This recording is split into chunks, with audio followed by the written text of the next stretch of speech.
भक्ति परम सुखम देयम, भक्ति सर्वस्य आश्रयः, भक्त्या मोक्ष पथो गम्यः, भक्ति सर्वजन प्रियः।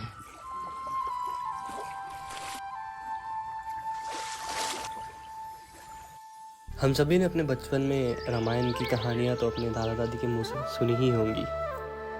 बचपन से ही उन कहानियों में बताए गए किरदारों को कम से कम एक बार अपनी आंखों से देखने का मन तो सबका होता है, पर आज के समय में ये कहाँ पॉसिबल है। पर इन्हीं कहानियों में बताई गई जो जगह हैं उन्हें तो हम आज भी देख ही सकते हैं। वैसे भी भारत की मिट्टी तो ऐसे इतिहास की कहानियों से भरी पड़ी है। यहाँ मिलने वाली हर नदी, हर जंगल और हर गांव अपने अंदर कोई ना कोई कहानी छुपा कर रखता है। और ऐसी ही एक कहानी छत्तीसगढ़ की हरी भरी ज़मीन पर बसे एक गांव से जुड़ी है, जहां भक्ति और प्यार का मेल हुआ था। शिवरी नारायण। माता शबरी और भगवान श्री राम के बीच के श्रद्धा और प्रेम को दर्शाता ये शहर है शिवरी नारायण।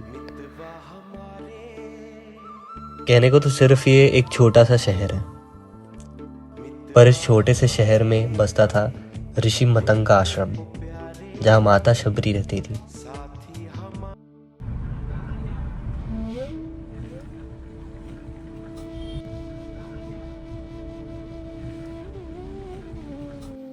वैसे तो ये शहर प्राचीन मंदिरों और कहानियों से लिपटा हुआ है, पर यहाँ का मुख्य मंदिर है नर नारायण मंदिर। इस 2500 साल पुराने मंदिर को कलचुरी राजा शबर ने बनवाया था। ऐसा माना जाता है कि इस मंदिर में विराजित मूर्ति के पांव एक कुंड में डूबे हुए हैं और वो कुंड का पानी सीधा महानदी में जाकर मिलता है।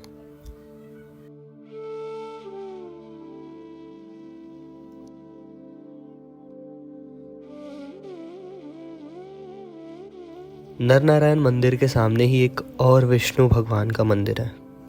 देखने से तो ये मंदिर नर नारायण मंदिर से भी पुरानी लगती है। ईंट से बनी हुई इस मंदिर की कहानी के बारे में तो हमें कुछ ज़्यादा मालूम नहीं हुआ, पर कम से कम हमें इस प्राचीन कलाकृति को सराहने का मौका तो मिल पाया।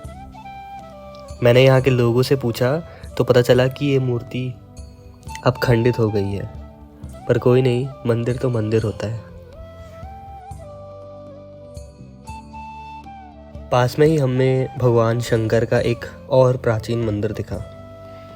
कहा जाता है कि आज के समय में भी स्वयं राजा रानी रात में आकर इस शिवलिंग की पूजा करते हैं। इस मंदिर परिसर में सबसे ज़्यादा कीमती चीज़ जो हमें देखने को मिली वो है स्वयं भगवान श्री राम की चरण पादुकाएं।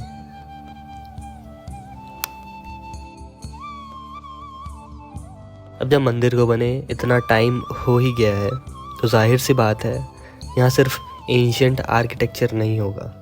माता शबरी और भगवान श्री राम के साथ साथ यहाँ और भी कई सारे भगवानों की मूर्तियाँ हैं जो कि आज के समय में बनाई गई है।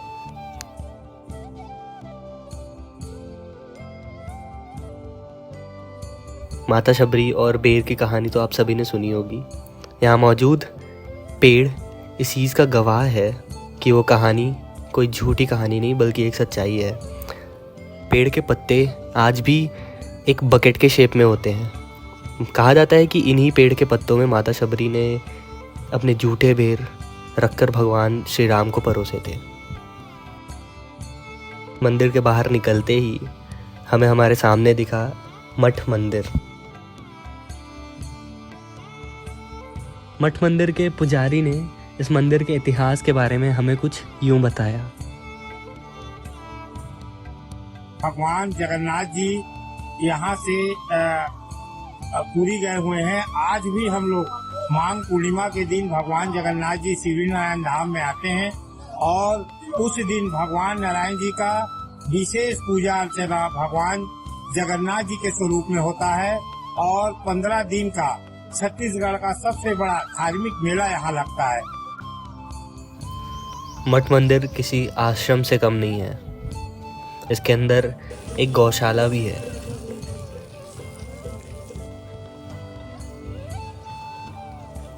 चारों तरफ इतनी साफ सफाई और पेड़ पौधे ऐसा लग रहा था कि मैं किसी पुरानी आश्रम में आ गया हूँ। बड़े से खाली जगह के बीच में भगवान श्री राम, लक्ष्मण और माता शबरी की ये मूर्ति। मंदिर के अंदर इस तपती गर्मी में भी ठंडक का एहसास हो रहा था। अब इस शहरी वातावरण से दूर हम निकल पड़े खरोद गांव की ओर। यहाँ है माता शबरी का मंदिर। माना जाता है कि पूरे छत्तीसगढ़ में एकमात्र माता शबरी का मंदिर है।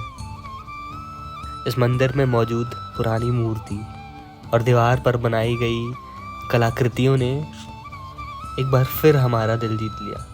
माता शबरी के मंदिर को देखने के बाद अब हम खरौद गांव में ही आ गए एक दूसरे शिव मंदिर को देखने के लिए। इस शिव मंदिर का नाम है लक्ष्मणेश्वर महादेव। अभी हम छत्तीसगढ़ काशी खरौद नगरी में भगवान श्री लक्ष्मणेश्वर महादेव जी के प्रांगण में उपस्थित हैं। चूंकि भगवान लक्ष्मणेश्वर महादेव लक्ष्मण जी के द्वारा स्थापित मूर्ति है, इसमें 1.25 लाख छिद्र हैं और प्रत्येक छिद्रों की संख्या को हम एक लिंग मान लेते हैं।